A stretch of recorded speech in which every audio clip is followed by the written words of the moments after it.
The throne room of Aurelian Prime had witnessed the rise and fall of empires, the signing of star treaties, and the sentencing of entire worlds. Its ceiling arched like a frozen nebula, alive with slow-moving constellations projected by ancient quantum lenses. Crystal pylons hummed with restrained energy, and the air itself shimmered with authority. It was here, beneath the weight of history and starlight, that Queen Serelith of the Elindri received the news that would fracture her reign. Princess Calith stood alone at the center of the chamber. Her iridescent skin, patterned with faint bioluminescent veins, glowed softly in nervous pulses. She was tall and graceful, like all Elindri, her elongated eyes reflecting galaxies not present in the room. Around her stood the High Council, 12 elders whose lifespan stretched back centuries. They had ruled alongside the Queen through wars against machine intelligences, first contact disasters, and the long isolation that followed. Queen Serelith sat upon the living throne, a structure grown rather than built, its tendrils woven into her neural crown. Through it, she felt the pulse of the Elindri people, their collective consciousness whispering at the edges of her mind. "Speak," the Queen commanded, her voice resonant and calm. "The Council reports you have violated the Prime Edict." Calith swallowed. She had rehearsed this moment across countless sleepless cycles, yet now her thoughts scattered like stardust. "Mother," she began, abandoning formality, "I did not violate it lightly. I chose it." A ripple moved through the chamber. The Queen's eyes narrowed. "Chose what?" Calith lifted her gaze. "I chose love." The silence that followed was absolute. Even the pylons seemed to dim. The Prime Edict was the cornerstone of Elindri survival. No emotional or genetic union with humans. Humans were volatile, short-lived, their minds chaotic and dangerously individualistic. Centuries earlier, a shared colony experiment had ended in catastrophe. Biological collapse, civil war, and the near extinction of an Elindri bloodline. Since then, humanity had been kept at a distance, tolerated but never trusted. "Name him," Queen Serelith said quietly. "His name is Jonah Reyes," Calith replied.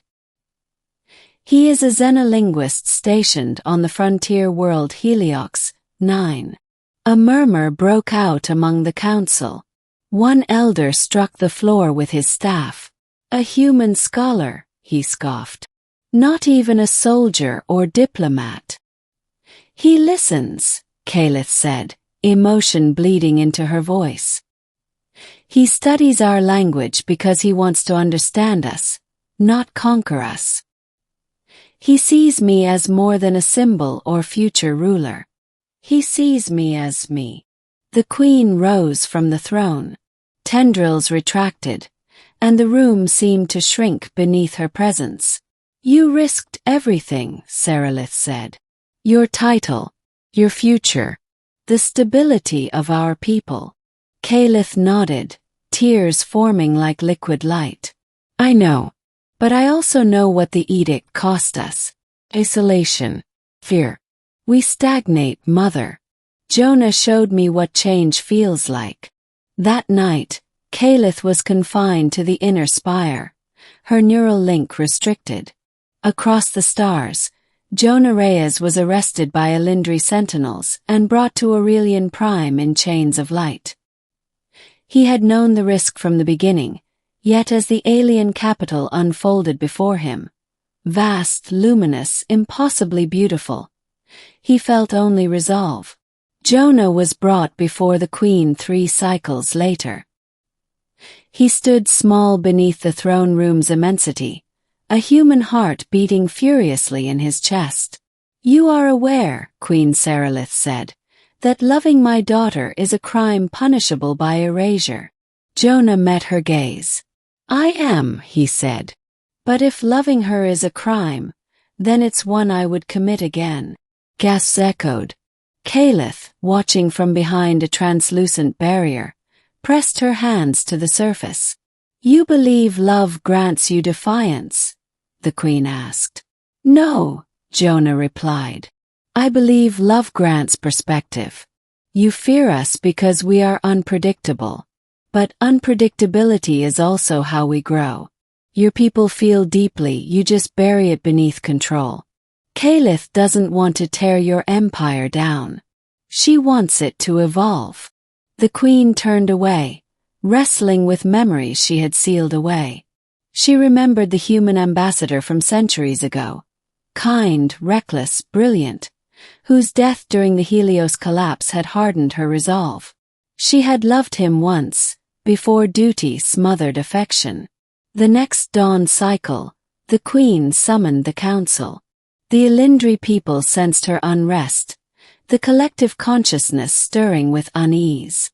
"The prime edict was born of fear," Serelith declared. "And fear preserved us. But it has also confined us." The elders protested, warning of genetic instability, cultural dilution, and war. Yet the queen raised her hand, and silence fell once more. "My daughter's love has revealed a truth I long denied," she said.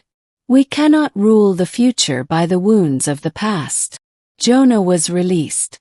Caliph was freed. Before the assembled empire, Queen Serelith announced the dissolution of the Prime Edict.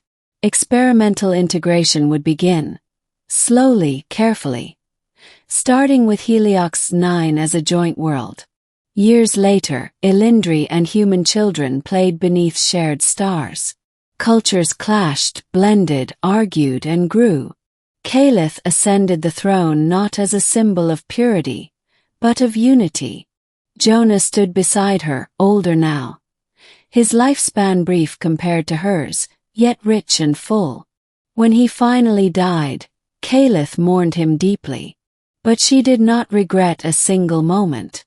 And in the throne room of Aurelian Prime, where silence had once fallen in judgment, it now reigned in reverence, for a love that changed the fate of two species forever. In the centuries that followed Jonah Reyes's passing, the Elindri began to measure time differently, no longer solely by stellar rotations or neural harmonics, but by stories, by moments of change sparked by courage rather than caution. Queen Caliph ruled with a gentler authority than her mother, though no less firm. She never claimed the living throne fully bonded to her. Instead, she allowed distance, insisting that a ruler should hear her people not only through shared consciousness, but through words spoken freely. Heliox 9 became a symbol whispered across the galaxy. Humans called it the Bridge World. Elindri named it Oshavire, the place where silence ended. There, mixed cities rose from crystal and steel, where Elindri bioarchitecture intertwined with human ingenuity. Conflicts arose as they always did, but none that could not be faced openly. The feared collapse never came. Instead, something stronger formed, resilience born from difference. On the anniversary of Jonah's death, Caliph returned alone to the throne room. The constellations above shifted slowly, mirroring the same stars Jonah once studied with her, tracing myths between species with wonder in his voice.